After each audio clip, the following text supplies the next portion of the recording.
दो फ्रैक्शंस को जब आपस में मल्टीप्लाई करते हैं तो सबसे पहले न्यूमरेटर को न्यूमरेटर से मल्टीप्लाई करते हैं। यहाँ पर हमारे पास न्यूमरेटर में जो वैल्यूज मौजूद हैं वो है 2 और 1। 2 टाइम्स 1 इज 2 और उसके बाद डिनोमिनेटर को डिनोमिनेटर से मल्टीप्लाई करते हैं। 5 टाइम्स 6 इज 30। अब जो आंसर आपके पास आ रहा है आपको ये चेक करना होता है कि क्या इस आंसर को हम मजीद सिंप्लीफाई कर सकते हैं। अगर कर सकते हैं तो करेंगे और अगर नहीं तो उसे रहने देंगे। फिलहाल हमारे पास जो आंसर आ रहा है हम इसे सिंप्लीफाई कर सकते हैं। 2 1s are 2, 2 15s are 30। अब हमारा आंसर क्या हो गया 1/15। सबसे आखिर में आपने ये देखना है कि क्या आपके पास जो आंसर आ रहा है वो इम्प्रॉपर फ्रैक्शन तो नहीं। अगर इम्प्रॉपर फ्रैक्शन है तो उसे मिक्स नंबर में कन्वर्ट करके लिखेंगे। हमारे पास जो आंसर आ रहा है उसमें न्यूमरेटर डिनोमिनेटर से छोटा है, यानी टोटल पार्ट्स है 15 जिनमें से आपने 1 पार्ट सिलेक्ट किया हुआ है। तो ये कैसा फ्रैक्शन है, ये एक प्रॉपर फ्रैक्शन है, लिहाजा हमें इसके साथ कुछ करने की जरूरत नहीं। यही हमारा फाइनल आंसर है। फ्रैक्शंस को मल्टीप्लाई करने का एक सेकंड मेथड और भी है जो कंपैरेटिवली इजी है। हमें ये मालूम है कि दो फ्रैक्शंस को जब आपस में मल्टीप्लाई किया जाता है तो न्यूमरेटर को न्यूमरेटर और डिनोमिनेटर को डिनोमिनेटर से मल्टीप्लाई किया जाता है।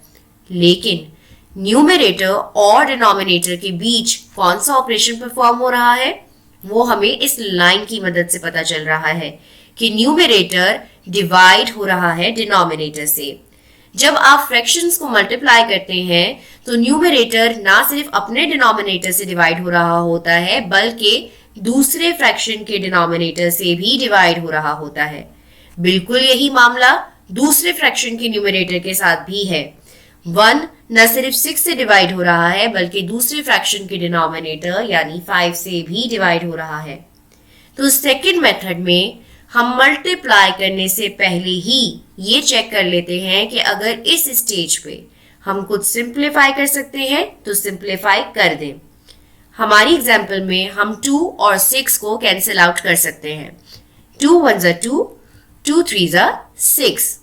और ये सिंप्लीफिकेशन करने के बाद हम जिस तरह फ्रैक्शन को आपस में मल्टीप्लाई करते हैं उसी तरह प्रोसीड करना है, यानी न्यूमरेटर को न्यूमरेटर से मल्टीप्लाई करेंगे।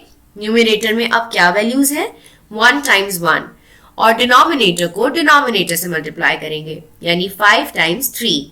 तो हमारा आंसर हो गया 1/15। अब हमारे पास जो आंसर आ रहा है हमें ये देखना है कि क्या ये एक इम्प्रॉपर फ्रैक्शन तो नहीं। इम्प्रॉपर फ्रैक्शंस कौन से फ्रैक्शंस होते हैं जिनमें न्यूमरेटर की वैल्यू डिनोमिनेटर से बड़ी होती है।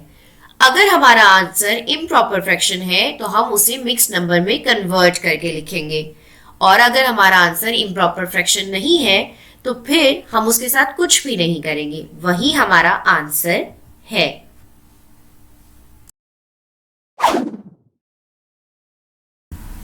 अपने कॉन्सेप्ट को मजीद मजबूत करने के लिए आइए हम इन दो एग्जाम्पल्स को सॉल्व करते हैं।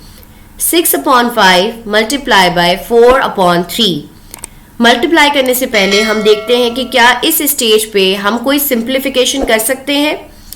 अगर आप देखें तो ये 6 डिवाइड हो रहा है 3 से। 3 1s are 3 and 3 2s are 6।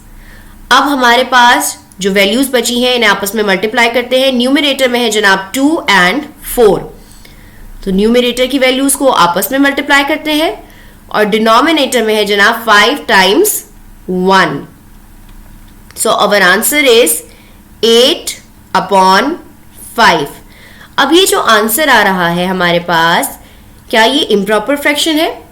जी हाँ, इम्प्रॉपर फ्रैक्शन है क्योंकि न्यूमरेटर बड़ा है डिनोमिनेटर से, यानी कि टोटल पार्ट्स हैं 5 में से 8 कैसे सिलेक्ट कर सकते हैं? ये तो इम्प्रॉपर फ्रैक्शन है, इसलिए इसे कन्वर्ट करेंगे मिक्स फ्रैक्शन में। 8 को 5 से डिवाइड कीजिए, 5 1s are 5, 8 - 5 रिमाइंडर इज 3। तो हम कैसे लिखते हैं जनाब मिक्स फ्रैक्शन में? डिनोमिनेटर तो वही रहता है, रिमाइंडर की वैल्यू को न्यूमरेटर में लिखा जाता है और कोशेंट की वैल्यू को होल पार्ट में। So our answer is 1 whole and 3 upon 5. Let's move towards our next example. क्या हम यहाँ पे कोई सिंप्लीफिकेशन कर सकते हैं मल्टीप्लाई करने से पहले? नहीं, क्योंकि 3 4 से डिवाइड हो रहा है, 4 से डिवाइड हो रहा है, और ये 3 भी 4 से डिवाइड हो रहा है, जो कि पॉसिबल नहीं है। तो अब हम क्या करेंगे, न्यूमरेटर को न्यूमरेटर से मल्टीप्लाई करेंगे और डिनोमिनेटर को डिनोमिनेटर से। 3 times 3 and 4 times 4. 3 times 3 is 9 and 4 times 4 is 16. अब हमारे पास ये जो आंसर आया है, क्या हम इसे सिंप्लीफाई कर सकते हैं? नहीं, इसे मजीद सिंप्लीफाई नहीं कर सकते। क्या ये इम्प्रॉपर फ्रैक्शन है? नहीं, ये इम्प्रॉपर फ्रैक्शन नहीं है, क्योंकि न्यूमरेटर छोटा है डिनोमिनेटर से। यानी टोटल पार्ट्स है 16, जिसमें से 9 पार्ट सिलेक्ट किए हुए हैं। बात आपकी समझ आती है, ये एक प्रॉपर फ्रैक्शन है, लिहाजा इसके साथ कुछ करने की ज़रूरत नहीं। यही आपका फाइनल आंसर है।